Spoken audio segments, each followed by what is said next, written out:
Hola chicos, bienvenidos a mi canal, y hoy vamos a echar un vistazo a otro caso horrible con ustedes. En este video, vamos a ver una historia que ocurrió en Pensilvania en el año 2017. El 28 de junio de 2017, los testigos comenzaron a llamar al 911 para reportar un accidente de coche en una de las autopistas. Cuando la policía llegó al lugar, descubrieron un Chevy Malibu que se había salido de la carretera. Desafortunadamente, la conductora, Bianca Robertson, de 18 años, no sobrevivió. Sin embargo, su muerte no fue un accidente, como se asumió inicialmente. Bianca Nicola Robertson nació el 17 de octubre de 1998 en Pensilvania. Se graduó de la escuela secundaria Bayard Rustin en Westchester con todas As. Bianca fue miembro de la Unión de Estudiantes Negros en Rustin, donde también recibió varios premios, y estuvo en el cuadro de honor durante su último año. Recibió una beca de mérito de 4 años para la Universidad de Jacksonville en Jacksonville, Florida, y planea especializarse en justicia penal y convertirse en agente forense del FBI. Anteriormente ha sido exploradora, animadora y jugadora de baloncesto. Estudió flauta, violín, clarinete y guitarra. También era artista. Bianca, que vivía con su madre y su abuela materna, Josephine Perry, estaba emocionada por experimentar las libertades y desafíos de la vida en el dormitorio. Su madre explicó que, desafortunadamente, todos sus planes fracasaron. El 28 de junio de 2017, Bianca, su madre y su abuela fueron de compras a Walmart. Bianca se estaba preparando para mudarse a Florida y esperaba con ansias un nuevo capítulo en su vida. Después de comprar todo, Bianca y su familia fueron al estacionamiento. Todos se metieron en coches separados. Tenían la intención de encontrarse en casa más tarde, pero su madre y su abuela tenían otros planes. Y Bianca regresó a casa de inmediato. Tenía que conducir aproximadamente 10 millas. Bianca conocía muy bien este camino. Sin embargo, este era el último viaje en coche de la joven. Aproximadamente 10 minutos después de que ella salió del estacionamiento de Walmart, los testigos del accidente comenzaron a llamar al 911. Los primeros en responder llegaron a la escena de inmediato. Bianca Robertson era la conductora del Chevrolet Malibu. Los paramédicos no pudieron ayudarla y fue declarada muerta en el lugar. A primera vista, las lesiones en la cabeza de Bianca parecían ser el resultado de un golpe severo cuando el coche se salió de la carretera. Muchas personas que conducían por la carretera en el momento del accidente se detuvieron cerca de la escena antes de que llegaran la policía y la ambulancia. Después de entrevistar a los testigos, la policía descubrió un detalle crucial. Uno de los testigos afirmó que Bianca se salió de la carretera después de chocar con una camioneta roja, que luego huyó de la escena sin detenerse. Espero que no sea Bianca. Eso era lo que la abuela se decía a sí misma mientras pasaba por la escena del accidente automovilístico. Tenía la intención de encontrarse con su nieta en casa. No tenía idea de que el tráfico en el que estaba atrapada era causado por un accidente que involucraba a su nieta. Cuando la abuela de Bianca regresó a casa, 2 policías ya habían llegado para informar sobre el accidente de coche que le había costado la vida a su nieta. La madre de Bianca, Michelle, no podía creer lo que le estaba pasando. La muerte de un hijo es uno de los eventos más devastadores que los padres pueden experimentar. Michelle, una enfermera en el condado de Delaware, dijo que nunca imaginó que algo así podría suceder. Después de perder a su hijo de 22 años, Michael James Rowley, debido a una afección cardíaca en 2013, ella esperaba que su dolor se aliviara. En cambio, se ha duplicado. Ni siquiera estoy segura de quién soy en este momento. Solo estoy existiendo, dijo Michelle. Eran mi aliento. Mi razón para levantarme. No tengo hijos en este momento. Michelle Robertson ha perdido a su segundo hijo, y esto es desgarrador. Ella afirmó que no salió de casa durante bastante tiempo y que estaba llorando constantemente. Michelle y Rodney Robertson, quienes se divorciaron en 2006, se han convertido en copadres amigables gracias a Bianca. Nuestro divorcio no fue agradable. Rodney admite. A Bianca no le gustó la forma en que le hablaba a su madre, así que me corrigió. Porque la queríamos. Hizo que todo se calmara. Bianca estaba dedicada a su familia y disfrutaba especialmente ser la niña de papá. Si tuviera que elegir a una favorita, sería Bianca, quien, como decía su padre, estaba ansiosa por ser independiente. Los padres de Bianca dijeron que ella estaba contenta de acercarse a realizar su sueño de convertirse en especialista forense del FBI. Ella estaba enfocada en su futuro, y nada se interpondría en su camino, dijo el padre de Bianca, quien declaró orgullosamente que su hija había recibido una beca de mérito de 4 años para la Universidad de Jacksonville, una de las 4 escuelas a las que solicitó y una de las 3 a las que fue aceptada. También fue aceptada en Coastal Carolina y la Universidad de Georgia. Los detectives solicitaron las grabaciones de las cámaras de seguridad para confirmar la afirmación de Bianca de que su coche se salió de la carretera después de chocar con una camioneta roja. Después de todo, si la muerte de Bianca fue causada por una colisión con otro vehículo, fue más que un simple accidente, fue un crimen. Si este era el caso, la policía tenía que encontrar al perpetrador. Pero lo que descubrieron rápidamente fue aún más impactante. Mientras los detectives esperaban las imágenes, hubo otro momento crucial en este caso. Todos asumían que Bianca murió después de salirse de la carretera y golpearse la cabeza. Sin embargo, durante la autopsia, los expertos forenses determinaron que la causa de su muerte no fue un accidente automovilístico. Descubrieron una bala en la cabeza de Bianca. Alteró drásticamente todo. Lo que parecía ser un accidente seguido de una colisión con una camioneta roja, resultó ser una muerte por un disparo en la cabeza. Después de recibir el informe de la autopsia, los detectives visitaron a la familia de Bianca. Tenían que informar a Bianca, a sus padres, que su muerte no fue un accidente. Fue una sorpresa aún mayor para todos, especialmente para su madre. Michelle estaba desconcertada. ¿Por qué alguien haría eso a su hija? La familia no pudo identificar a nadie que pudiera desearle daño a Bianca. Tenía una relación amistosa con todos. Robertson necesitaba respuestas, y los investigadores estaban haciendo todo lo posible para encontrar a la persona responsable de la muerte de Bianca.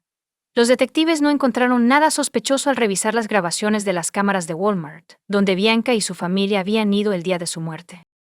Examinaron cada movimiento que Bianca y su familia hacían, desde salir de sus coches hasta abandonar el estacionamiento. Los detectives descartaron la posibilidad de que alguien en Walmart persiguiera a Bianca y le disparara fatalmente. Después de todo, no se metió en ninguna pelea mientras compraba en Walmart. Simplemente compraron lo que necesitaban. Lo cargaron en el coche de Bianca y se fueron. Es posible que Bianca muriera como resultado de un incidente que ocurrió mientras conducía por la carretera hacia su casa.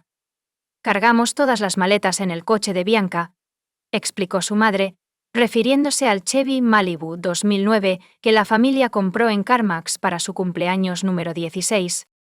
Bianca no pedía mucho, pero cuando lo hacía, pedía cosas grandes, como un coche, según su madre, quien añadió que Bianca había elegido el coche cuando recibió su permiso.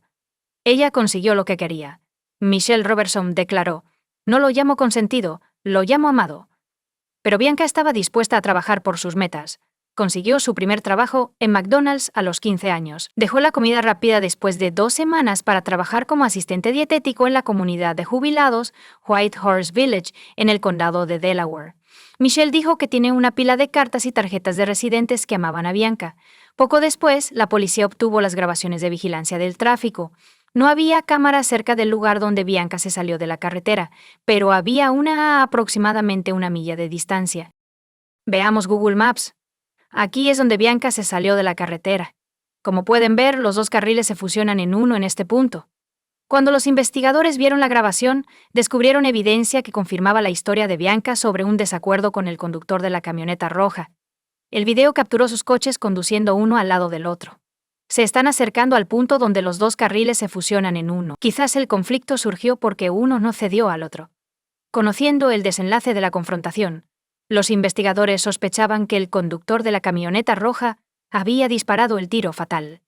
Desafortunadamente, las imágenes eran de baja calidad. Las matrículas de la camioneta estaban cubiertas, al igual que el rostro del conductor.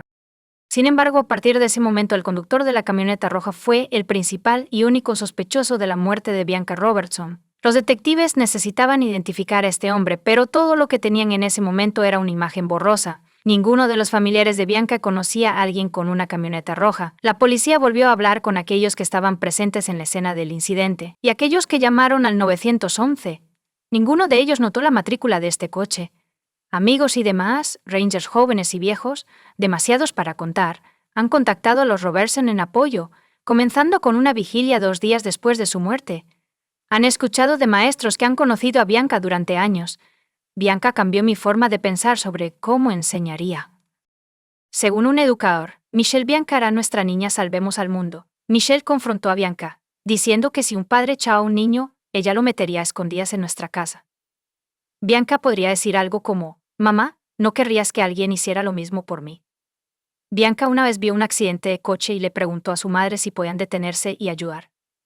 Si notaba a alguien cenando solo, su primer pensamiento era invitarlo a la mesa familiar. Los investigadores determinaron la dirección del movimiento de la camioneta, después del incidente revisando las grabaciones de cámaras ubicadas más lejos de donde se estrelló el coche de Bianca. Necesitaban una grabación de mayor calidad para determinar la marca, modelo y matrícula del coche. La policía también pidió a los medios que difundieran información sobre la camioneta roja, con la esperanza de que el público pudiera ayudar a identificar a su propietario. Los detectives determinaron que tras un incidente, el conductor de una camioneta roja giró en Paoli Pike. Comenzaron a caminar por el vecindario, visitando casas y centros comerciales. Estaba buscando cámaras que pudieran haber grabado la camioneta. Descubrieron una cámara de vigilancia, y esta vez las imágenes eran de alta calidad. Mientras analizaba la grabación, el detective notó una camioneta roja circulando por la carretera unos 5 minutos después de que los testigos llamaran al 911 para reportar un accidente que involucraba el coche de Bianca Robertson, pero no se pudo ver la matrícula. Además, no estaba claro si era el mismo coche o otro que coincidía con la descripción. Mientras los investigadores buscaban grabaciones adicionales y se movían de una puerta a otra, ocurrió otro avance en el caso. 2 días después del incidente, una mujer llamó a la policía y dijo que había visto el coche que estaban buscando. También vio el rostro de la persona que estaba detrás del volante. Esta mujer declaró que su camioneta roja la adelantó, se detuvo en la intersección de Paoli Pike y luego giró a la izquierda. Esta información fue crucial para la investigación porque limitó el área de búsqueda. Además, indicaba que la camioneta en este video no era el vehículo que estaban buscando, era simplemente una camioneta de aspecto similar. La mujer que contactó a la policía ayudó al artista forense a crear el retrato del sospechoso. Lo describió como un hombre blanco de entre 25 y 35 años, con cabello castaño y una barba de 3 días. La policía esperaba que alguien reconociera a esta persona y se lo informara. Presentaron el boceto del sospechoso a la familia de Bianca.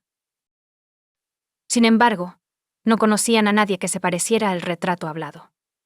Los investigadores también comenzaron a sospechar que la muerte de Bianca era un crimen de odio. Sabiendo que la camioneta roja había girado a la izquierda en esta intersección, los detectives recorrieron las tiendas y casas de esta calle, con la esperanza de encontrar una grabación de alta calidad que pudiera responder algunas preguntas. Pronto, descubrieron lo que estaban buscando. El dueño de la casa, que está a menos de media milla de la intersección, proporcionó a la policía una grabación de una cámara de vigilancia apuntada a su entrada. Después de calcular el tiempo aproximado que tomaría llegar desde la escena del crimen, la policía localizó rápidamente el vehículo requerido.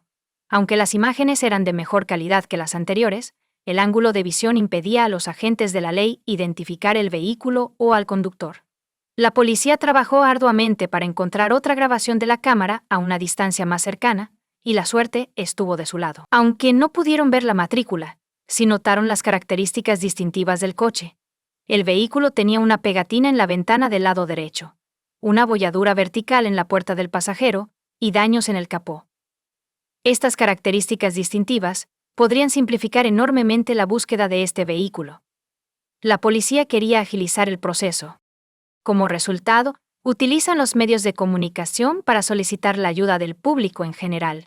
Ofrecieron una recompensa de $5.00 por información que pudiera ayudarles a localizar el camión o a su conductor.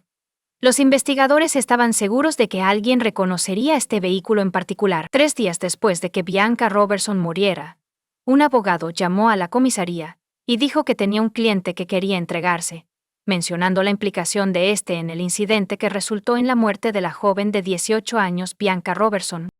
Este incidente ocurrió el miércoles alrededor de las 5:30 p.m. Bianca Robertson. Tengo 18 años y me gradué recientemente de Westchester Rustin High School. Voy camino a la Universidad de Jacksonville. Todo su verano y su vida se pasaron frente a su amorosa familia. Ella estaba conduciendo por la Ruta 100. La Ruta 100 es una carretera de 2 carriles que se conecta con el ramal de la Ruta 100 a solo unos pocos kilómetros antes de fusionarse con la Ruta 202. Y donde se fusiona, se reduce de 2 carriles a 1. Esa es la misma incorporación que la gente en el sureste de Pensilvania realiza miles de veces al día. La gente de todo el mundo hace esto sin problemas. Pero el miércoles pasado, mientras Bianca se incorporaba de 2 carriles a 1, un hombre en una camioneta roja se unió a ella, y estaban compitiendo por posición, lo que lo irritó. Entonces sacó su arma y le disparó a Bianca en la cabeza. El conductor de la camioneta roja fue identificado como David Esper, de 28 años, de Pensilvania. Llegó a la comisaría con su abogado, Desper se negó a testificar, pero consintió en una búsqueda de su hogar. También les dijo dónde estaba su camioneta. Desper fue arrestado y acusado de matar a Bianca Robertson. La policía encontró la camioneta en el lugar indicado por las pegatinas de Desper en las ventanas laterales y las llantas dejaron claro que era el vehículo que estaban buscando. Durante una búsqueda en la casa de Desper, los investigadores descubrieron la pistola utilizada para disparar a Bianca Robertson en la cabeza. La policía estaba segura de haber encontrado al culpable. Sin embargo, el motivo de este crimen era desconocido. El 7 de julio, más de 800 familiares, amigos y miembros de la comunidad con el corazón roto se reunieron en la iglesia bautista de San Pablo en el barrio de Westchester, a 25 millas al oeste de Filadelfia, para su servicio de despedida. Durante el servicio fúnebre, una pancarta de la iglesia decía: paciencia, amabilidad, bondad, ternura y autocontrol. Entre los que rindieron homenaje estaban sus hermanos, funcionarios de la escuela secundaria Bayard Rustin, donde se había graduado recientemente como jefa de admisiones de la Universidad de Jacksonville, donde estaba lista para inscribirse en el otoño, y amigos. Lo que surgió fue un retrato de una joven extraordinaria, con orador tras orador alabando sus brillantes y virtudes. En su elogio fúnebre, el pastor Wayne Crowe Sr. comparó al tirador con George Zimmerman y Michael Dunn. Zimmerman mató al adolescente negro Trayvon Martin en Florida en 2012. Zimmerman fue absuelto de asesinato en 2013.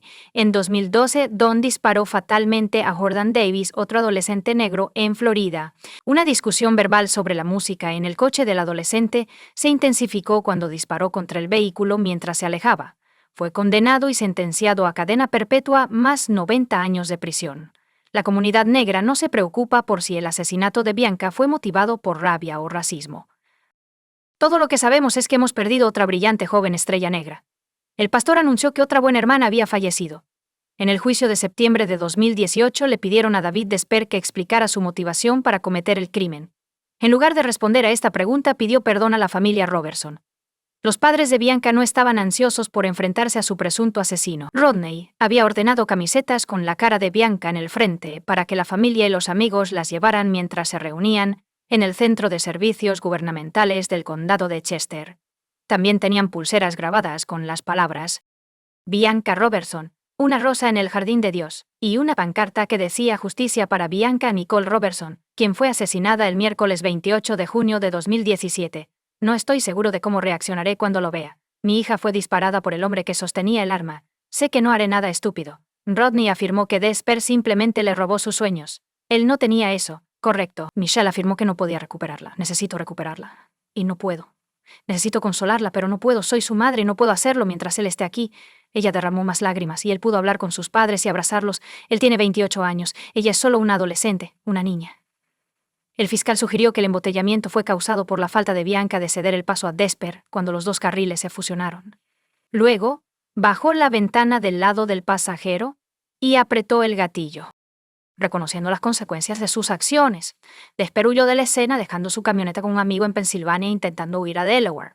Sin embargo, cuando su retrato hablaba y las características distintivas de su camioneta salieron en las noticias, decidió contratar a un abogado y entregarse.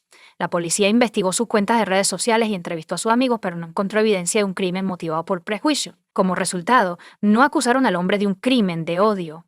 El fiscal de distrito Hogan agregó que no había evidencia de que supiéramos que esto era un crimen de odio o racial. Muchas personas no están de acuerdo con esa afirmación. Antes de la sentencia, la defensa describió a Desper como un joven inofensivo de 28 años, casi juvenil, que disfrutaba jugando con coches en su tiempo libre. Lo llamaron un niño grande y afirmaron que D.L. Desper esencialmente le dio al gobierno el caso al entregarse. Según la defensa, Desper estaba conduciendo a casa cuando un coche se le acercó inesperadamente.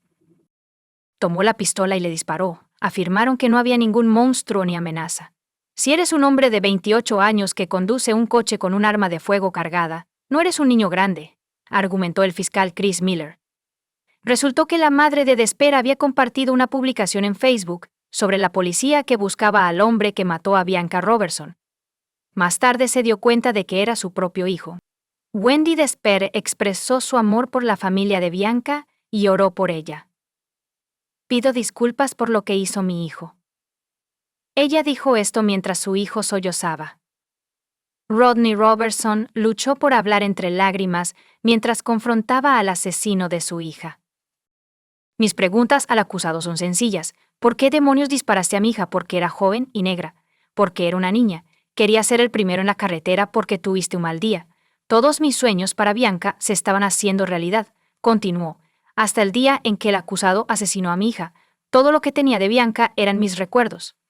David Desper se declaró culpable de privación de vida de tercer grado. El tribunal lo condenó a 40 años de prisión, con la opción de solicitar libertad condicional en 20 años. La jueza Anne-Marie Whitcraft se secó las lágrimas mientras anunciaba la sentencia diciéndole a Desper: «No creo que tuvieras miedo. Creo que fue ira». La jueza del condado Anne-Marie Whitcraft impuso la sentencia máxima para ese nivel de homicidio, que oscilaba entre 20 y 40 años. Desper intentó apelar su sentencia, pero fue denegada. Comparte tu opinión con nosotros en los comentarios y suscríbete al canal para más contenido.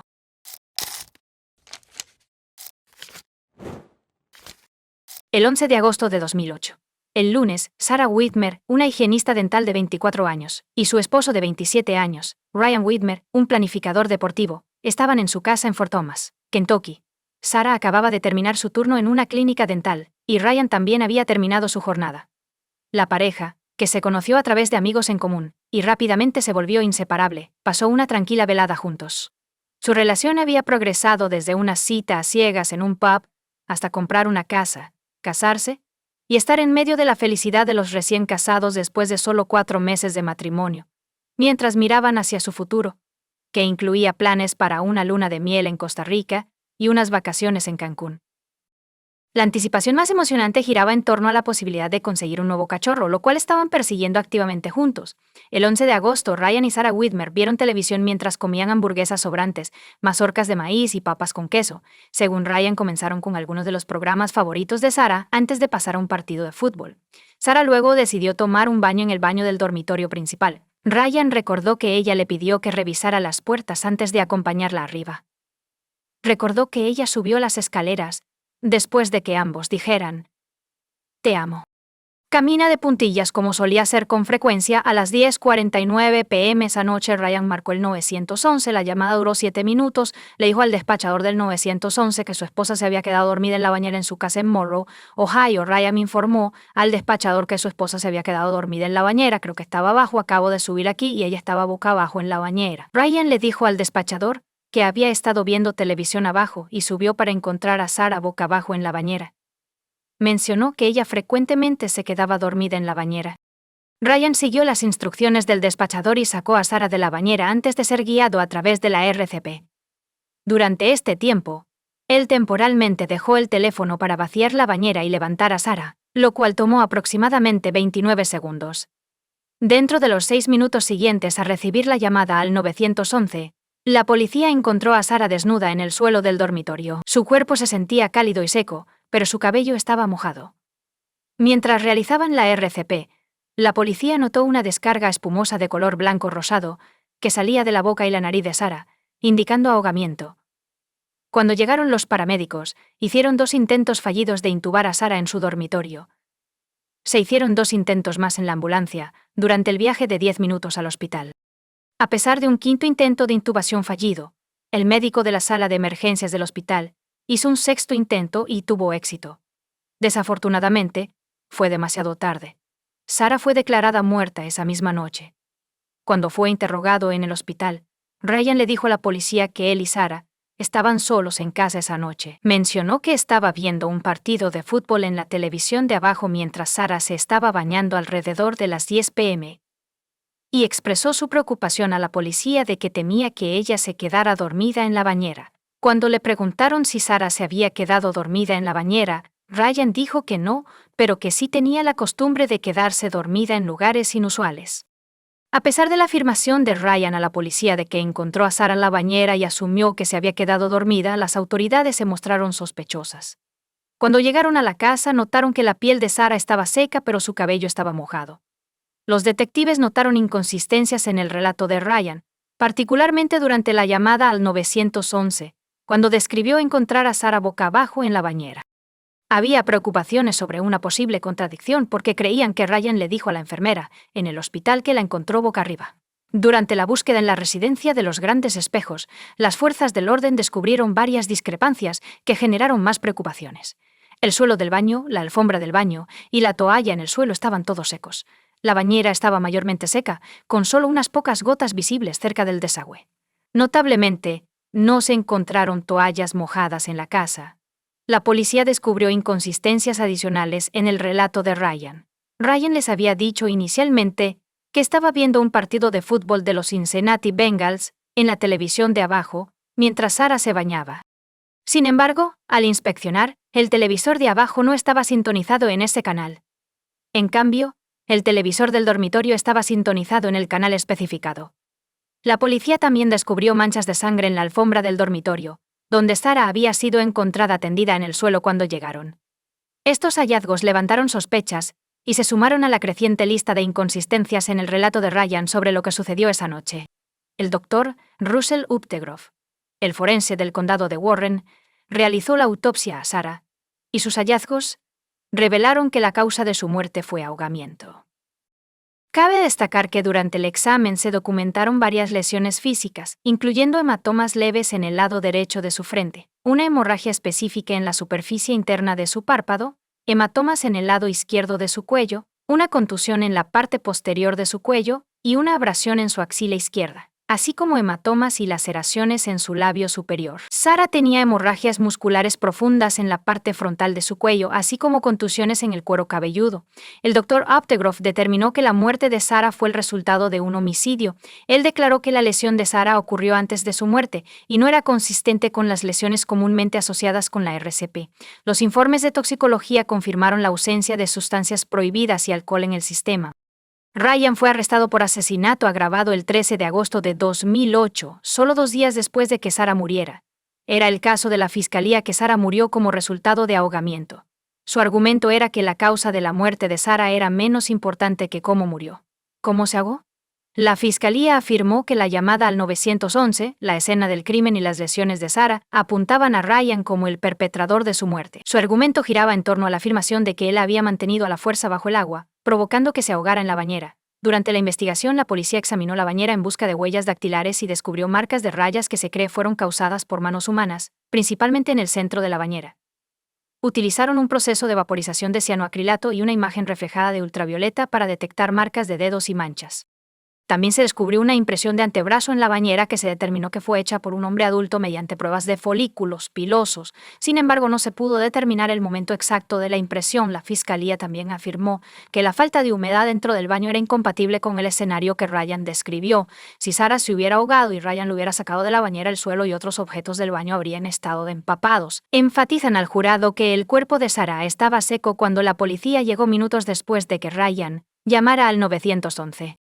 La fiscalía citó detalles de la llamada al 911, afirmando que Ryan había revelado demasiada información y estaba orquestando la llamada, lo que implicaba premeditación. La fiscalía le dijo al jurado que una confrontación violenta tuvo lugar en la casa de los Whitmer esa fatídica noche. Aunque se desconocían las razones, trajeron a un testigo experto que testificó que era extremadamente improbable quedarse dormido y ahogarse en una bañera sin el uso de sustancias prohibidas o alcohol. Según este testimonio, la sensación del agua en la cara o la activación del reflejo nauseoso generalmente despertarían a una persona, y si eso no funcionara, una disminución en los niveles de oxígeno haría el truco. La fiscalía convocó al forense Updegrove, quien realizó la autopsia de Sarah, para que proporcionara su opinión experta sobre los eventos de esa noche. Testificó que una explicación plausible para el cuerpo seco de Sarah y su cabello mojado sería que su cabeza fue empujada sobre el borde de una bañera, inodoro o lavabo.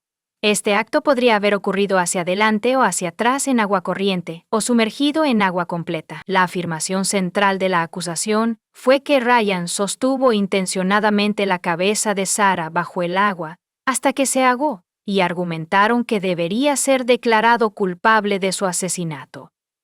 En respuesta, la defensa argumentó que no había suficiente evidencia para respaldar la afirmación de Ryan de haber matado a Sarah. Enfatizaron el aparente amor de la pareja y argumentaron que Ryan no tenía un motivo discernible para hacerle daño a Sarah. Según la defensa, Quienes conocían a Ryan nunca lo habían visto enojado ni alzando la voz. Los amigos de la pareja atestiguaron su felicidad y compartieron la creencia de que estaban planeando un futuro brillante juntos. Para reforzar su caso, la defensa realizó su propia autopsia, presumiblemente para desafiar o proporcionar un punto de vista alternativo a los hallazgos presentados por los testigos de la acusación, particularmente el forense Uptegroff. El Dr. Werner Spitz, quien había sido contratado por la defensa, realizó una segunda autopsia el 15 de agosto de 2008, 2 días después de la primera. Aunque estuvo de acuerdo con la conclusión de que la causa de la muerte de Sarah fue ahogamiento, el Dr. Spitz expresó una opinión diferente sobre la manera de la muerte, diciendo que él la habría considerado indeterminada. Vio varias lesiones en su cuello, brazos cerca del pliegue del codo, labio superior, nuca, cuero cabelludo, un desgarro en su hígado y hemorragia en el cuello. El Dr. Spitz no pudo determinar de manera definitiva si estas lesiones fueron el resultado de la RCP. Como resultado, declaró que no consideraría su muerte un homicidio. La defensa argumentó que si hubiera habido una alteración violenta, como afirmaba la acusación, habría habido evidencia de ello. Notablemente se encontró que las uñas de Ryan y Sarah no estaban rotas ni astillados y no presentaban ninguna herida. La defensa también destacó la presencia de ADN femenino encontrado bajo las uñas de Sarah sin que se haya identificado coincidencia. Sostuvieron que las lesiones de Sarah fueron probablemente el resultado de la reanimación cardiopulmonar prolongada y los múltiples intentos de intubación realizados esa noche, tanto dentro de la casa como en la ambulancia estacionada fuera de la casa durante el transporte al hospital. Y en el mismo hospital, la defensa postuló la teoría de que algo médico, como una convulsión o una afección cardíaca, podría haber sido la causa subyacente de la muerte de Sarah. También explicaron la aparentemente contradictoria evidencia del cuerpo seco de Sarah y el cabello mojado, afirmando que la piel se seca más rápidamente que el cabello. En el primer juicio, el jurado declaró a Ryan no culpable de asesinato agravado, pero lo condenó por asesinato. Sin embargo, unos meses después, se ordenó un nuevo juicio en respuesta a las preocupaciones de la defensa. Se descubrió que algunos jurados habían realizado sus propias pruebas sobre cuánto tiempo tardaban en secarse después de tomar un baño, lo que podría haber influido en su interpretación de las pruebas. El segundo juicio de Ryan fue en mayo de 2010, sin embargo el jurado no pudo llegar a una decisión, lo que llevó a la declaración de un juicio nulo. El tercer juicio de Ryan comenzó en enero de 2011, con pruebas adicionales introducidas en los procedimientos legales. La defensa intentó establecer un caso de que Sarah tenía una condición cardiovascular o neurológica no revelada que le causó perder el conocimiento y ahogarse en la bañera. Para respaldar esta afirmación, presentaron el testimonio de varios expertos médicos, que sugirieron la posibilidad de un problema médico subyacente. Sin embargo, el Estado contrarrestó estas afirmaciones trayendo a sus propios expertos médicos para desafiar y refutar las afirmaciones de la defensa. El testimonio de los compañeros de trabajo de Sarah reveló más sobre su salud y rutina diaria. Describieron a Sarah durmiendo en su coche antes de empezar a trabajar por las mañanas y saliendo a descansar durante sus pausas para el almuerzo.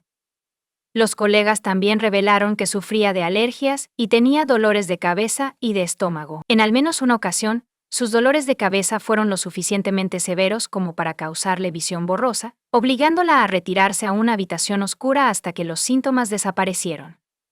El Dr. Benjamin Mesmer, un dentista en la consulta de Sarah, subió al estrado y testificó que estuvo presente cuando ella murió. Recordó que ella se quejaba de un dolor de cabeza y de estómago ese día. El testimonio de los amigos de Sarah pintó un cuadro de su tendencia a quedarse dormida en lugares inesperados, como durante un juego o en medio de discusiones grupales. Una de sus amigas sospechaba que tenía narcolepsia, un trastorno del sueño caracterizado por somnolencia excesiva, parálisis del sueño, alucinaciones y en algunos casos cataplejía. En contraste, la madre de Sarah, Ruth, y Stewart testificaron para la acusación. Ella declaró que nunca había notado nada inusual en los hábitos de sueño de su hija. Sarah, sin embargo, sí experimentó dolores de cabeza. Ruth creía que eran el resultado de problemas inusuales. Según el testimonio de Ruth, habló con Sarah el día que murió cuando ella salía del trabajo, y Sarah no mencionó tener dolor de cabeza. Ruth declaró que no había antecedentes familiares de convulsiones, enfermedades cardíacas o problemas cardíacos. Sarah tenía un soplo cardíaco y un paladar hendido cuando era bebé. pero un informe de examen físico de junio de 2008 no mencionó la presencia continua del soplo cardíaco. Además, no se mencionó ninguna afección cardíaca, defecto neurológico o enfermedad en el informe. El testimonio de Jennifer Cruz proporcionó un relato importante y potencialmente perjudicial. Según sus declaraciones, contactó a Ryan mientras estaba en prisión después de ver un episodio de Dateline sobre su caso. Ella afirmó que el 26 de octubre de 2009, a las 11 o las 6, Ryan la llamó y confesó el asesinato. Jennifer testificó que Ryan dijo: «Yo lo hice. Lo hice, maté a Sarah. Lo hice». Jennifer testificó que Ryan tuvo una acalorada discusión con Sarah en su sala de estar sobre su supuesta infidelidad, el consumo de alcohol, el tabaquismo y la pornografía. La discusión supuestamente se intensificó en el piso de arriba, o Sarah le informó a Ryan que su matrimonio había terminado. Según Jennifer, la confrontación se volvió física, con Ryan supuestamente diciendo: «Nadie me deja, y me refiero a nadie». El testimonio de Jennifer tomó un giro más oscuro cuando describió la supuesta admisión de violencia por parte de Ryan. Jennifer Ryan admitió haberle dado un puñetazo a Sarah en el pecho durante su confrontación, lo que hizo que ella cayera hacia atrás y se golpeara la cabeza. Ryan afirmó haberse desmayado, y cuando despertó, descubrió a Sarah en el suelo, inconsciente y sin respirar, con el cabello mojado. Además, Jennifer afirmó que durante la llamada al 911, Ryan solo fingió realizar la RCP porque sabía que Sarah ya estaba muerta, lo que hacía inútil la resucitación. A pesar de esta impactante revelación, Jennifer continuó comunicándose con Ryan después de su conversación inicial. Ryan no informó a la policía sobre la conversación incriminatoria hasta después de que su segundo juicio fue declarado nulo. En respuesta al testimonio de Jennifer, la defensa intentó socavar su credibilidad. Presentaron pruebas de su anterior adicción a medicamentos recetados y condenas por robo menor, intentando sembrar dudas sobre la veracidad de sus declaraciones y motivaciones. La defensa presentó un escenario desafiante, afirmando que no podían explicar de manera definitiva qué causó que Sarah se ahogara esa noche. La defensa instó al jurado a considerar todos los hechos del caso, enfatizando que Ryan no tenía un motivo aparente para hacerle daño a Sarah. A pesar de estos argumentos, Ryan fue finalmente condenado por asesinato y sentenciado a 15 años de prisión a cadena perpetua. Curiosamente, uno de los jurados en el tercer juicio citó el comportamiento de Ryan en la corte como un factor principal en su veredicto de culpabilidad. El jurado observó que Ryan no reaccionó cuando se mostraron fotos de la autopsia en la corte, lo que implica que su falta de respuesta emocional influyó en la percepción de su culpabilidad. Comparte tu opinión con nosotros en los comentarios y suscríbete al canal para más.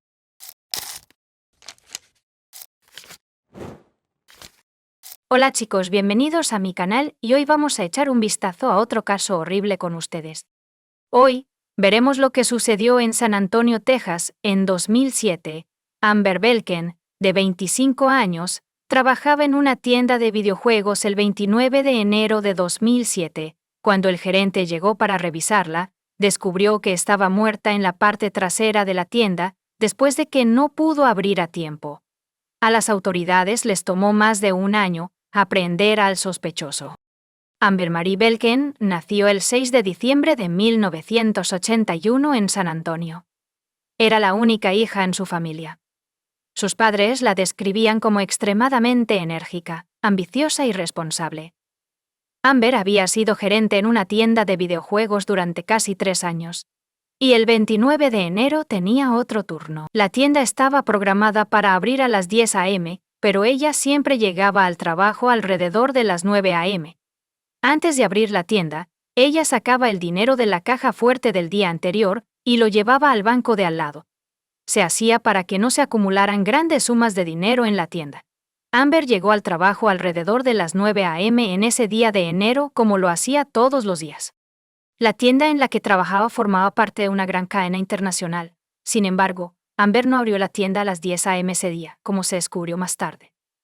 Alrededor del mediodía, el gerente regional contactó al gerente de otra tienda en San Antonio y le pidió que se diera una vuelta para averiguar por qué Amber no había depositado el dinero, y la tienda seguía cerrada. Amber tampoco respondió a las llamadas telefónicas, lo que generó sospechas y preocupación. El empleado que fue a revisar a Amber se llama Mariano Rivera. Después de llegar al lugar, notó un coche blanco similar al de Amber. La entrada de la tienda estaba cerrada y no podía ver a nadie a través de las ventanas de vidrio. Llamó a la puerta varias veces, pero nadie salió. Así que se fue. Regresó unas 2 horas más tarde para echar otro vistazo. Mirando a través de las ventanas de la tienda, Rivera vio al asistente Amber, Brandon. Llamó a la puerta, y Brandon lo dejó entrar.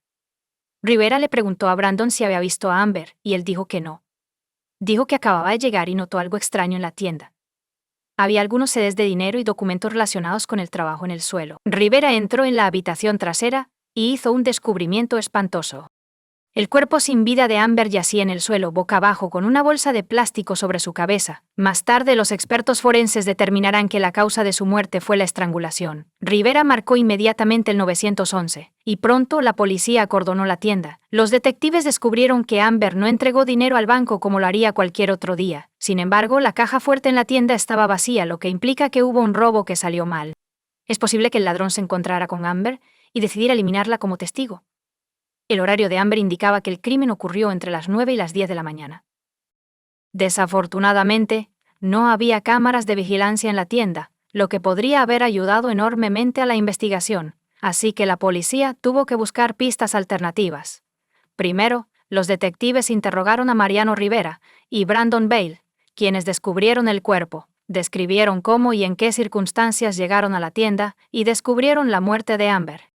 Según la gerencia de la tienda, faltaban aproximadamente $2,000 con 0 centavos de la caja fuerte, junto con algunos CDs de videojuegos y 3 o 4 consolas de PlayStation.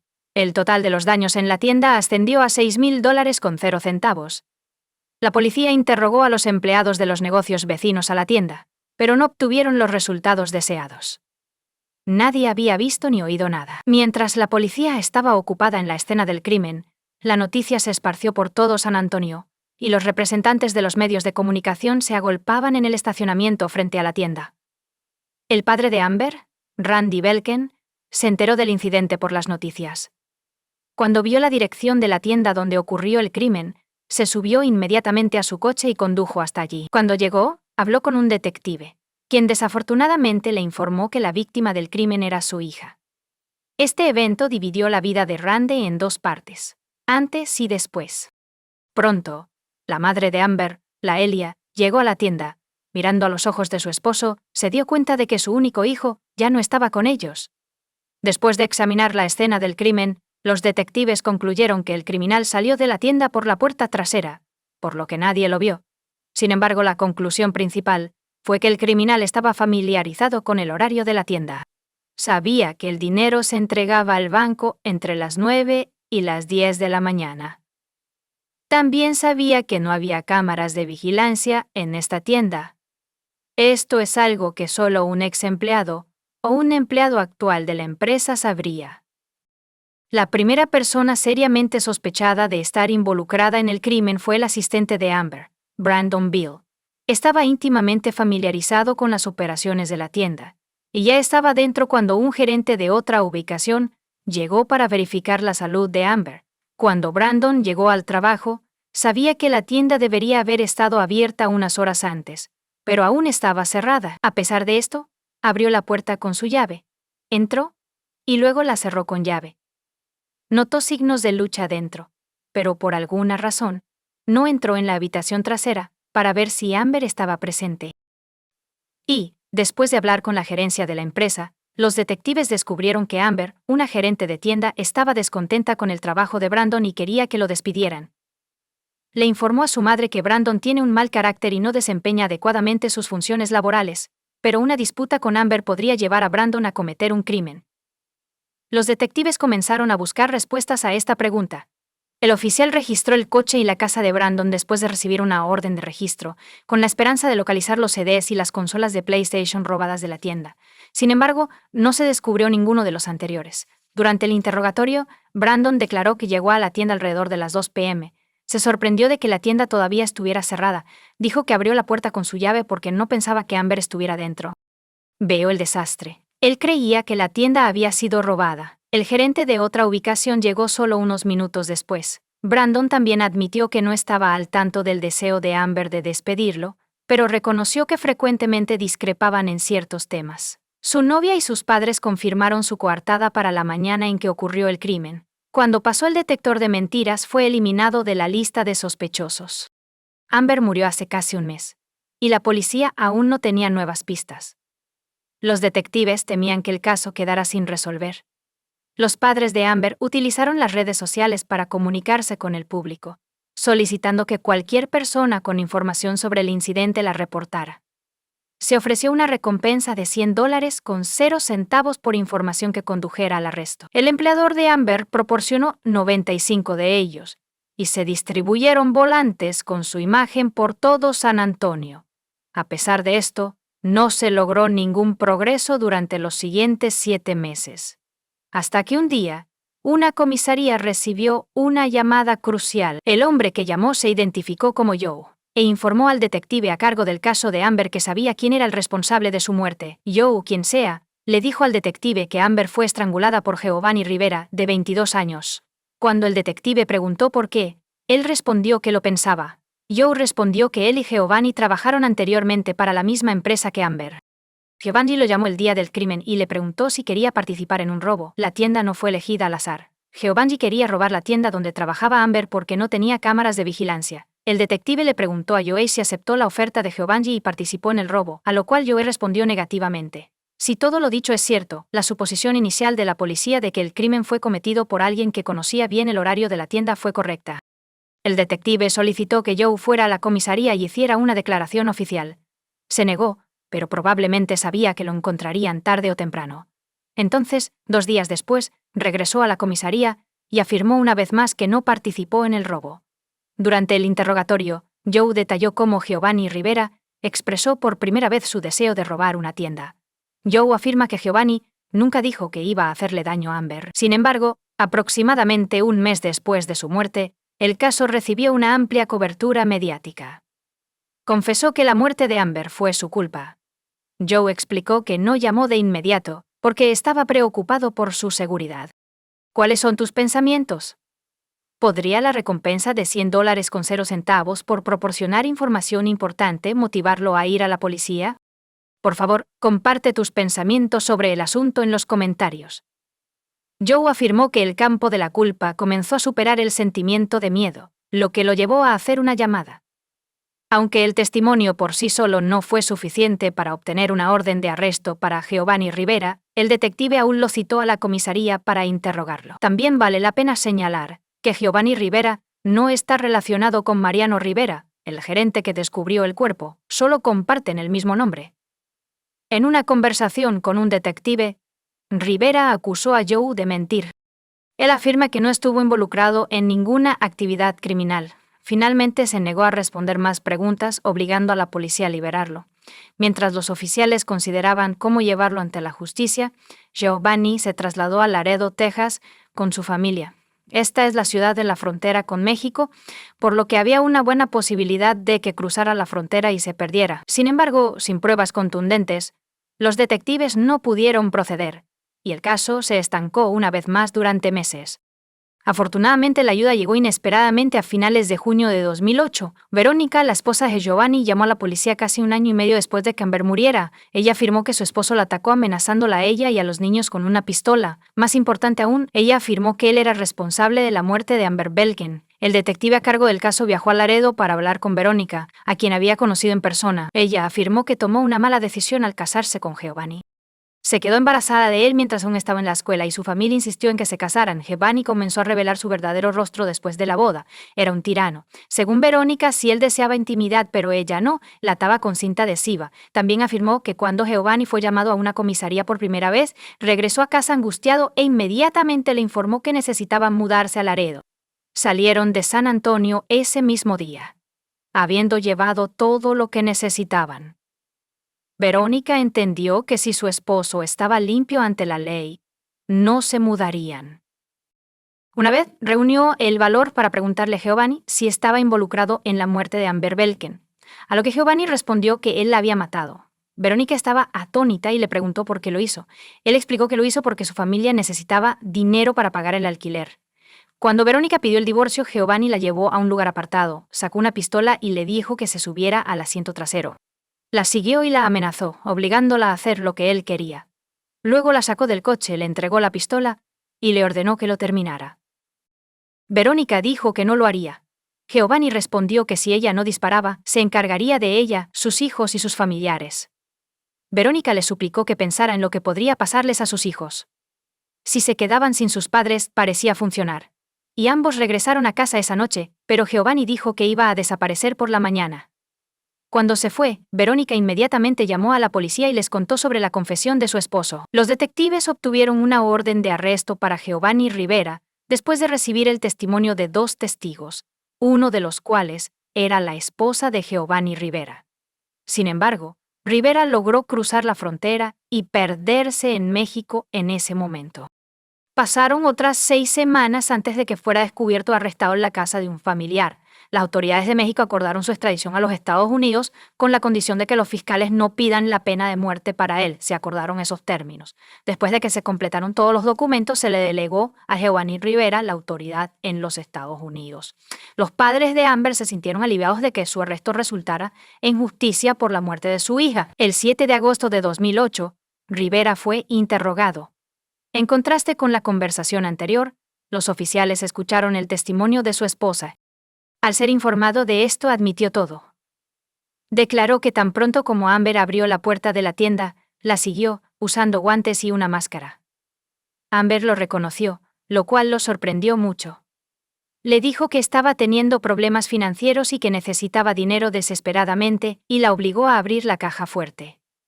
Amber intentó alcanzar el teléfono en un momento dado, y él tuvo que atarle las manos con cinta adhesiva. Ella entró en pánico y comenzó a gritar. Según Rivera, le puso la mano sobre la boca y le pidió que se quedara en silencio. Amber intentó liberarse, pero él se dio cuenta de que había llegado al punto de no retorno. Tomó una bolsa de plástico cercana y le cortó el oxígeno. Ella dejó de respirar, se llevó el dinero, algunos CDs y algunas consolas de PlayStation antes de alejarse en su coche, que estaba estacionado detrás de la tienda. El abogado de Rivera comenzó a negociar un acuerdo de culpabilidad. La oficina del fiscal del distrito tardó casi 1 año y medio en aceptar este acuerdo, que excluía una cadena perpetua sin posibilidad de libertad condicional. Dado los riesgos de un juicio conjurado y el hecho de que las apelaciones pueden tardar años en ser escuchadas, los fiscales concluyeron que el acuerdo de culpabilidad era el mejor resultado posible para la familia Belken. Giovanni Rivera recibió una sentencia a cadena perpetua como resultado del acuerdo en abril de 2010. Deberá cumplir 30 años de prisión antes de poder solicitar la libertad condicional. Amber les ha prometido a sus familiares y amigos que harán todo lo posible para asegurarse de que él nunca salga libre. Las autoridades no dijeron si alguien recibió la recompensa de $100,000 con 0 centavos ofrecida por ayudar en la búsqueda del perpetrador. Comparte tu opinión con nosotros en los comentarios y suscríbete al canal para más.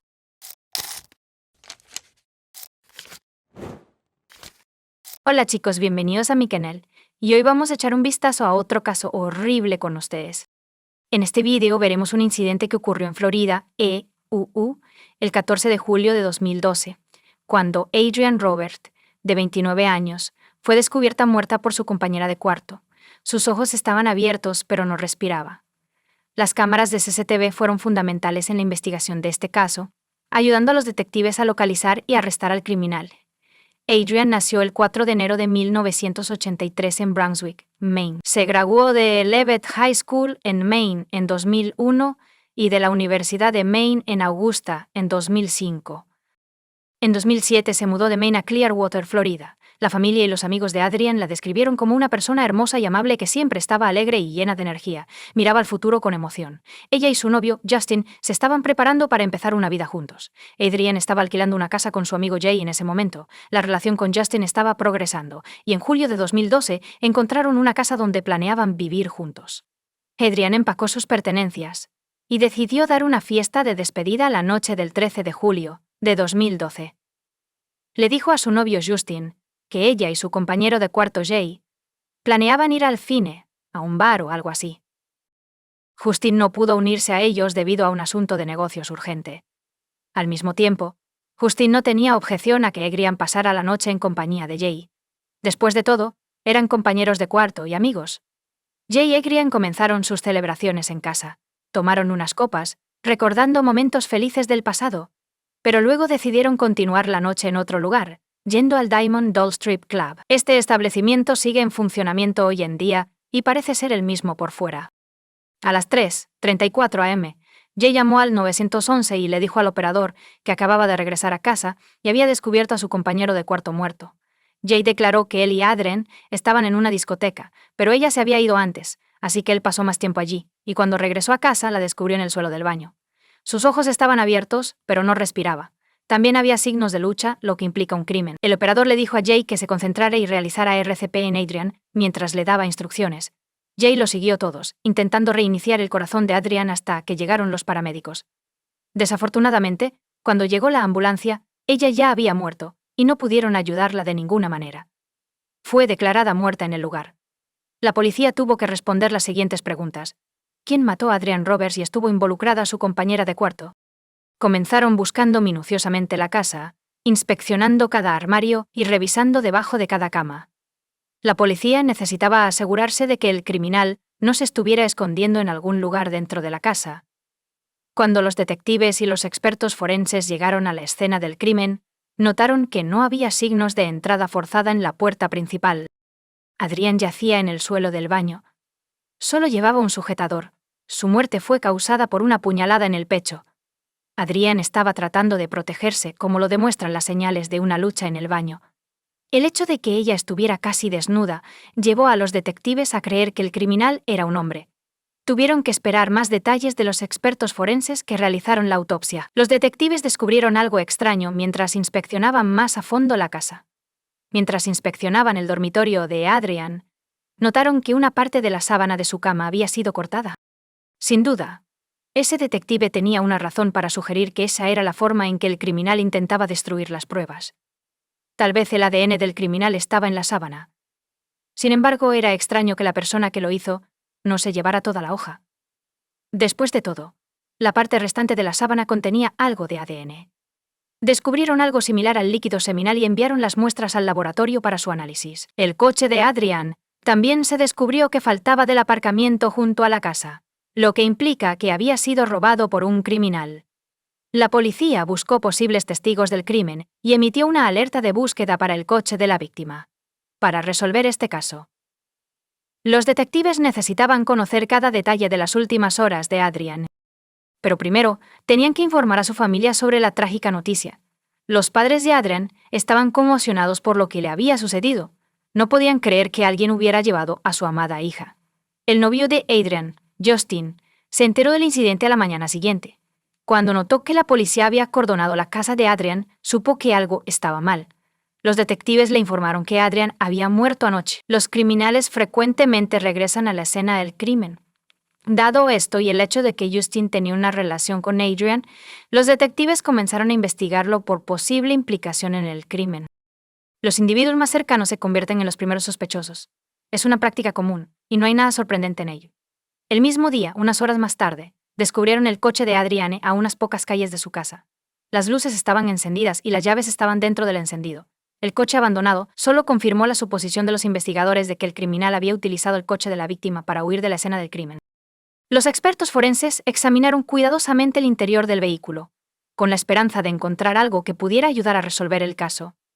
Los investigadores recurrieron a las grabaciones de las cámaras de seguridad para determinar quién estaba conduciendo el coche de Adrian. Desafortunadamente, el lugar donde la policía descubrió el coche de Adrian carecía de cámaras. No obstante, había cámaras en los edificios cercanos. Revisando las grabaciones, los investigadores notaron a un hombre vestido con pantalones cortos, una gorra de béisbol y cabello largo. Era aproximadamente la misma hora en que llegó la llamada al 911. Él caminaba lentamente en la dirección opuesta al coche de Adrian, y era crucial saber a dónde iba después. Había otra cámara de vigilancia a la vuelta de la esquina. Sin embargo, los investigadores se sintieron muy decepcionados. Este hombre tomó el camino opuesto. Como resultado, perdieron el rastro de su ubicación. Reprodujeron la grabación docenas de veces, con la esperanza de captar algo que no hubieran notado antes. Sin embargo, era difícil ver algo más que las características generales de este hombre. Porque la grabación se hizo por la noche. Entrevistar a los testigos proporcionó a la policía nueva información para considerar mientras estaban sentados en el porche de su casa por la noche. Uno de los vecinos notó a Adrian y a un hombre corriendo por la acera. Era inusual por varias razones. Primero, era tarde en la noche. En segundo lugar, no parecía que hubieran salido a correr. Adrian llevaba un vestido en lugar de ropa deportiva. Además, llevaba zapatos en la mano. El hombre que corría detrás de ella no estaba vestido con ropa deportiva. pero no parecía estar acosándola porque Adrian no estaba gritando ni pidiendo ayuda. Como resultado, el vecino le dio poca importancia a lo que vio. Como mencioné anteriormente, los investigadores necesitaban reconstruir la secuencia de eventos que precedieron la llamada al 911 sobre Adrian, la compañera de cuarto de la víctima. Jay fue invitado a la comisaría para ser interrogado. Después de todo, Adrian lo acompañó al club, y luego la descubrió en el suelo del baño, o eso dijo él. Durante una conversación con el detective, Jay afirmó que él y Adrian tomaron unas copas en casa antes de ir a Diamond Dolls. Solían ir allí para relajarse y escapar de sus problemas diarios. Según Jay, fueron allí a pie porque ya habían consumido alcohol y no querían conducir en ese estado. Como resultado, la policía decidió centrarse en las muñecas de diamante, ya que los visitantes con reputaciones cuestionables frecuentan tales lugares. Jay dijo que él y Adrian llegaron al club alrededor de las 10:30 p.m. Me quedé allí durante varias horas. Cuando estaban sentados en una mesa, se les unió otro hombre que nunca antes habían conocido. Jay se refirió a él como un afroamericano con barba y una gorra de béisbol. Adrian regresó a casa unas horas después, y se dice que Jay se quedó atrás. Notó que el tipo que estaba sentado en la mesa con ellos también se había ido, con la esperanza de confirmar el testimonio de Jay y descubrir nuevas pistas. Los investigadores se dirigieron a las muñecas de diamante. Estaban seguros de que el club tenía cámaras de vigilancia que les permitirían determinar si Jay estaba diciendo la verdad o tenía algo que ocultar. La cámara gran angular, apuntada a la carretera, grabó a todos los que entraron y salieron del club esa noche, revisando las grabaciones. Los investigadores descubrieron el momento en que Jay y Adrian llegaron al club. Estaban relajados, y no estaba ocurriendo nada fuera de lo normal. La otra cámara estaba posicionada en la entrada del club. Además, la calidad de la grabación era bastante buena. Permitió a la policía hacer. Las imágenes de las cámaras de seguridad verificaron el testimonio de Jay. Salió del club solo a las 2:53 a.m. Salió, cruzó el estacionamiento y caminó hacia su casa. Adrian también salió del club antes que Jay, a la 1:38 a.m., según las cámaras de seguridad. Cuando Adrian entró al club, los espectadores más observadores probablemente notaron que algo estaba mal. Ella llevaba un vestido y lo que parecía ser una chaqueta. Sin embargo, cuando regresa a casa, solo lleva puesto un vestido. Adrienne había salido del club y estaba a punto de irse a casa. Pero 4 segundos después, un hombre con una gorra de béisbol salió del club. Salió corriendo tras ella para devolverle la chaqueta que había dejado dentro. Después de que le devolvió la chaqueta a Adrienne, parecían estar discutiendo algo. Nunca sabremos de qué estaban hablando en ese momento. En lugar de regresar al club, este hombre siguió a Adrienne fuera del estacionamiento, donde giraron a la derecha. Como puedes ver, la calle no está llena de gente. Casi no hay casas aquí. ¿Adrian se sintió en peligro en ese momento? Quizás. Nunca lo sabremos con certeza. Los investigadores concluyeron que el hombre captado por la cámara en el club y el hombre visto cerca del coche abandonado de Adrian no eran la misma persona. Dadas todas las circunstancias que rodean su muerte, concluyeron que el perpetrador era muy probablemente el hombre que vieron en las grabaciones de las cámaras de seguridad del club, y que el hombre en esta grabación podría ser un transeúnte al azar. En cualquier caso, la policía estaba investigando todos los posibles escenarios y esperaba proporcionar respuestas a los padres de Adrian lo antes posible. Su familia viajó a Florida para recoger sus pertenencias. Los investigadores se reunieron con Mark y Dolores y prometieron hacer todo lo posible para localizar y procesar al criminal. Los padres de Adrian la describieron como una persona amigable que no tenía enemigos. Se llevaba bien con su novio, Justin, y su compañero de cuarto, Jay. Los investigadores creen que Adrian no tenía ninguna conexión real con la persona que la asesinó. Pronto llegó el informe del laboratorio. Aunque el criminal cortó una porción de la sábana en un intento de eludir la responsabilidad, los expertos forenses descubrieron ADN masculino allí. Además, apareció no solo en la sábana, sino también en el cuerpo de Adrian, dentro de las paredes. Cuando los investigadores compararon el ADN obtenido con la base de datos, Estaban decepcionados de que no hubiera coincidencias. Así, la policía tenía el ADN de un hombre desconocido y las grabaciones de CCTV del club donde Adrian pasó su última noche. En este punto de la investigación, los detectives consideraron que las grabaciones eran la pista más importante para resolver el caso. Examinaban las grabaciones de nuevo, pero esta vez no solo veían las grabaciones nocturnas, sino también las grabaciones diurnas, lo que dio resultados. Aproximadamente 8 horas antes de que Grain muriera, los investigadores vieron al mismo hombre con el que Grain estaba hablando en el estacionamiento y que se fue con ella. La policía ahora tenía una mejor vista de su rostro. Pero eso no es todo. Estaba tratando de averiguar cómo ese desconocido entró al club. Los investigadores notaron que había llegado en taxi. El número de teléfono impreso en la carrocería del taxi era visible en la grabación, y la marca del coche se identificó fácilmente. Este hombre ahora podría ser identificado con mucha más facilidad. Los detectives descubrieron el número de teléfono utilizado para pedir un taxi, que fue capturado en video cerca de las muñecas de diamante, y descubrieron que pertenecía a Thomas Frederick. Cuando compararon la foto de su licencia de conducir con la imagen del hombre en las grabaciones de CCTV, se dieron cuenta de que estaban mirando a la misma persona. Thomas Frederick se había convertido en el principal sospechoso en este caso, y la policía necesitaba pruebas irrefutables para arrestarlo. Las grabaciones de las cámaras por sí solas eran insuficientes. Como resultado, observaron a Frederick en secreto. La policía tenía miedo de asustarlo, así que decidieron obtener su ADN sin que él lo supiera.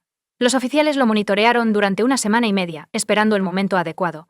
Lo siguieron al trabajo, pasaron toda la noche vigilándolo en su casa. Siempre estaban allí, esperando pacientemente a que les diera algo, y valió la pena. Un día, Frederick arrojó una colilla de cigarrillo en la carretera. Recogieron las colillas de cigarrillos y las enviaron al laboratorio para realizar pruebas de ADN.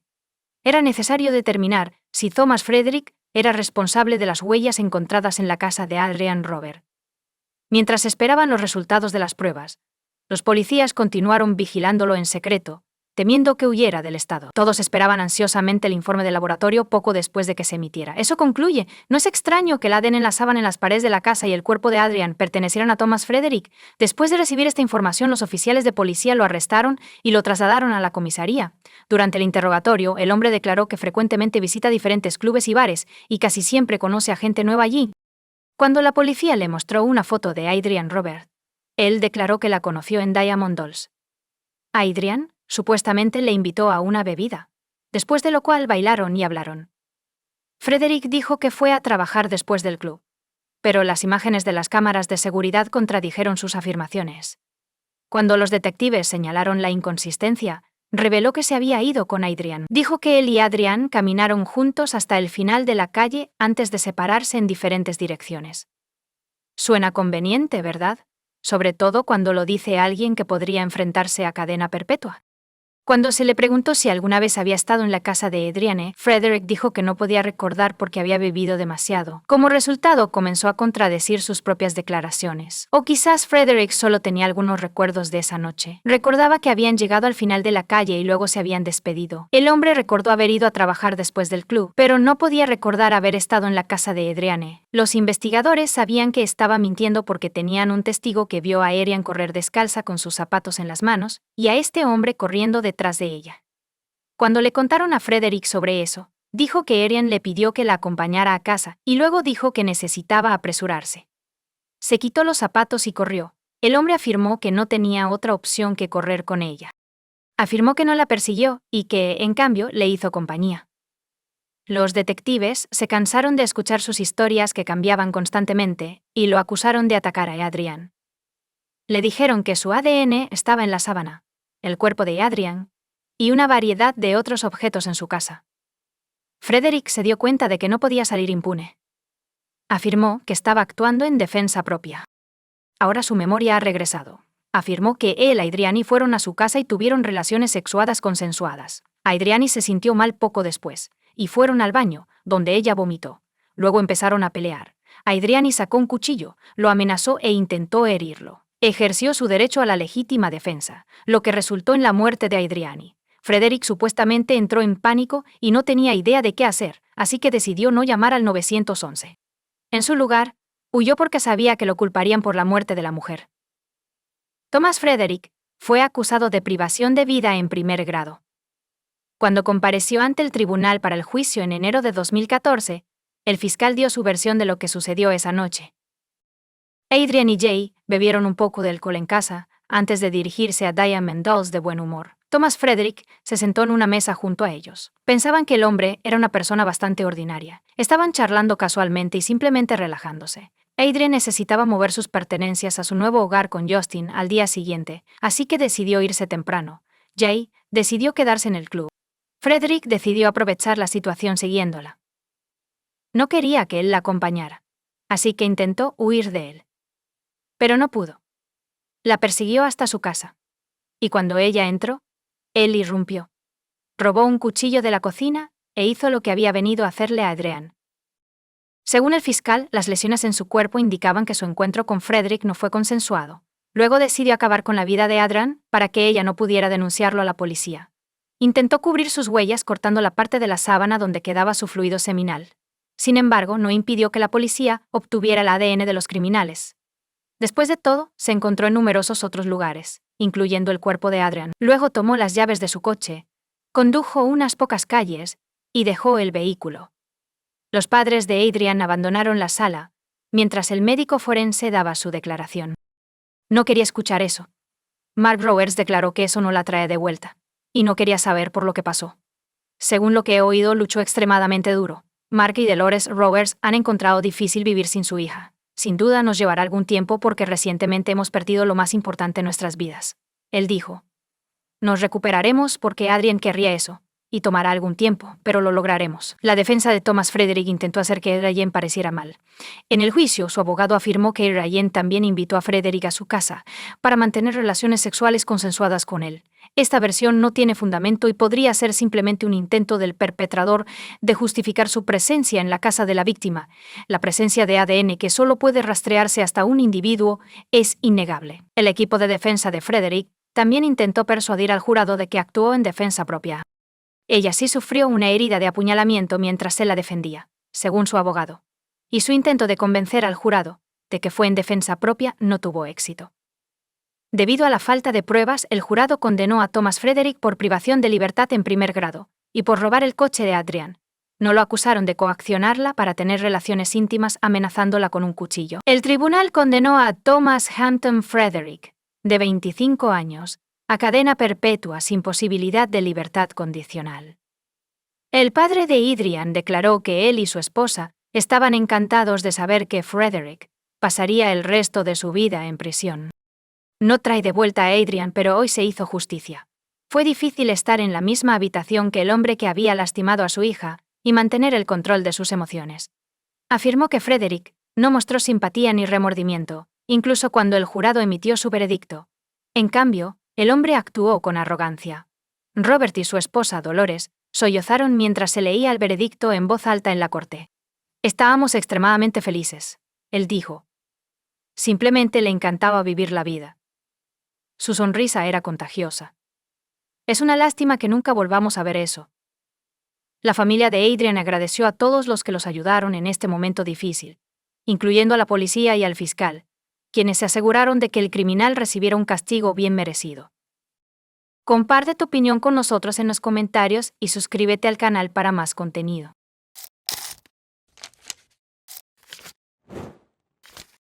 Hola chicos, bienvenidos a mi canal y hoy vamos a echar un vistazo a otro caso horrible con ustedes. En este video analizamos los eventos que ocurrieron el 13 de enero de 2019. Las cámaras de vigilancia captaron a Agustina Winkelried, de 17 años, saliendo de un club de boliche al que había asistido con sus amigos. Varias horas después, quedó claro que Agustina estaba desaparecida, y su familia comenzó a buscarla. Poco después, se convirtió en el tema de conversación del pequeño pueblo argentino de Esperanza, donde vivía, y la noticia se difundió rápidamente por todo el país. Agustina nació el 6 de junio de 2001 en Esperanza, donde vive con su numerosa familia. Como la más joven de los 5 hijos de sus padres, siempre recibió un trato preferencial. Es de conocimiento común que el hijo menor de una familia recibe más atención debido a su edad. Agustina fue descrita como amigable, cariñosa y siempre sonriendo. Ella, como la mayoría de los jóvenes, disfrutaba pasar tiempo con amigos, ya fuera en el cine, en las boleras, en las discotecas o simplemente tocando el ukelele. Esperanza es un pequeño pueblo con algo más de 40.000 habitantes, la mayoría de los cuales se conocen entre sí. Debido a las limitadas opciones de entretenimiento del pueblo, todos los jóvenes allí se conocían y se relacionaban de alguna manera. Como resultado, los padres de Agustina se preocuparon, pero no tenemos miedo por ella, permitiéndole salir y pasar tiempo con sus amigos, con la única condición de que se mantenga en contacto y nos envíe su ubicación. El sábado por la tarde, 12 de enero de 2019, el padre de Agustina la dejó en la casa de una amiga, donde un grupo de unas 6 personas había planeado reunirse. Las chicas habían planeado ir a Teos, una discoteca y bolera. Después de que todos se reunieran, Agustina le dijo a su padre que pasaría la noche en casa de una amiga después de salir del club y regresaría a casa la tarde siguiente. Estaba saliendo con un hombre llamado Nau. Parece que se llevan bien, y sus familias se conocen. Esa noche, alrededor de 1 hora antes de la medianoche, Agustina le envió un mensaje y le pidió que fuera al club, pero él se negó, diciendo que estaba cansado. Más tarde, el joven llegó a arrepentirse de haberse quedado en casa esa noche. Agustina y sus amigas se lo estaban pasando de maravilla en el club. Se divirtieron, bailaron y disfrutaron de la música. A las 5 de la mañana, los amigos decidieron que era hora de irse. Sin embargo, Agustina se encontró con otro grupo de sus amigos en el club y decidió quedarse más tiempo. Como resultado, el grupo se separó y se dirigió a casa, dejando a Agustina con un grupo diferente de amigos. A las 5:40 am, una cámara de vigilancia captó a Agustina saliendo del lugar con un teléfono celular. Después de salir del edificio, se fue a un restaurante de comida rápida. Agustina esperó su turno, recibió su pedido, habló brevemente con un conocido y luego se dirigió a la carretera. La casa de la amiga donde planeaba pasar la noche no estaba lejos. Así que Agustina decidió caminar hasta allí. El día se estaba iluminando y parecía tener confianza en su seguridad. Como pueden ver, no había aceras, así que solo se podía caminar por el borde de la carretera. No está claro si Agustina bebió esa noche, pero las imágenes muestran que, a pesar de llevar zapatos de plataforma con tacón alto, caminó con firmeza. Se desvió ligeramente hacia un lado al acercarse a la entrada. Pero esto no es sorprendente, dado que el sitio es un camino sin pavimentar con rocas, simplemente podría haberse tropezado. Además, cabe destacar que el club Teos tiene una división por edades. Una zona está reservada para los menores de 18 años, por lo que no se vende alcohol allí. Agustina finalmente no llegó ni a la casa de su amiga ni a la suya. Sus padres siempre estaban al tanto de su ubicación, porque ella siempre les decía, pero cuando llegó la mañana, notaron que su hija no les había enviado un mensaje para informarles que había llegado a casa de su amiga y estaba bien. Entonces se preocuparon e intentaron contactar a Agustina, pero no pudieron hacerlo. Su número de teléfono no estaba disponible. Los padres sabían que se esperaba que pasara la noche en casa de una amiga. Entonces contactaron a su amiga, quien les informó que Agustina no había regresado del club. La amiga también informó a los preocupados padres que Agustina se había quedado en el club con otro grupo de personas. Después de contactar a todos los conocidos de su hija y descubrir que nadie sabía dónde estaba, el padre de Agustina llamó a la policía y comenzó a buscarla por su cuenta. Daniel Winkelried era una figura bien conocida en la ciudad, habiendo sido presidente de un club de fútbol local y propietario de una pequeña empresa de fabricación y venta de muebles.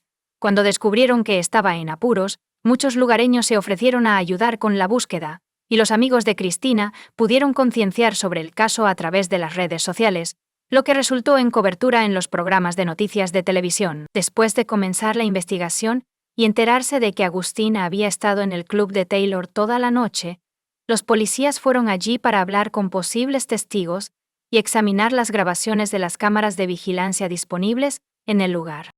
Aparte de las imágenes de Agustina caminando hacia la carretera, esto no reveló nada nuevo. Cuando los oficiales se dieron cuenta de en qué dirección había ido, comenzaron a interrogar a las personas que vivían a lo largo de la carretera, así como a empleados de varios negocios en la zona. Era posible que alguien hubiera visto o escuchado algo, y cualquier indicio era significativo. El amigo de Agustina, Brian, estaba entre aquellos que se enteraron de su desaparición a través de las redes sociales. Noté la gran cantidad de publicaciones sobre encontrar a Agustina. Brian contactó a su padre, Daniel, y le informó que había visto a Agustina fuera del club Teos alrededor de las 6 am. Él iba conduciendo cuando la vio de pie al borde de la carretera. Estaba hablando con el conductor de un coche plateado que se había detenido junto a ella a unos cientos de metros del club. Brian continuó por el camino, pero rápidamente agarró su teléfono y llamó a Agustina. Le preguntó si estaba bien y si necesitaba un aventón a casa.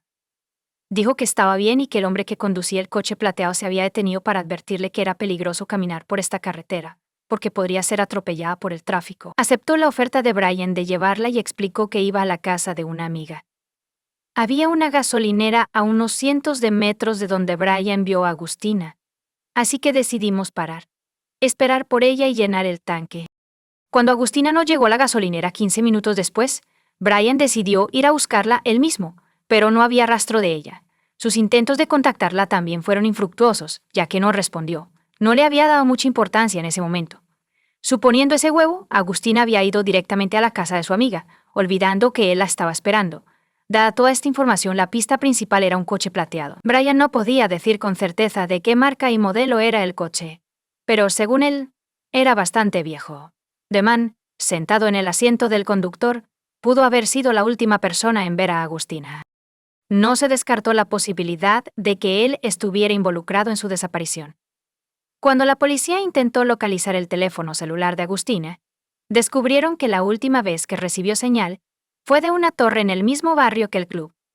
Debido a que el club estaba en las afueras de la ciudad, había numerosos terrenos baldíos y campos donde los equipos de búsqueda centraron sus esfuerzos. Agustina caminaba por la carretera y notó que solo esta gasolinera tenía cámaras de vigilancia.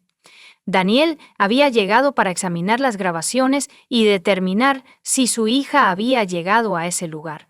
Dada la ubicación de la casa de su amiga, Agustina tenía que pasar por la gasolinera.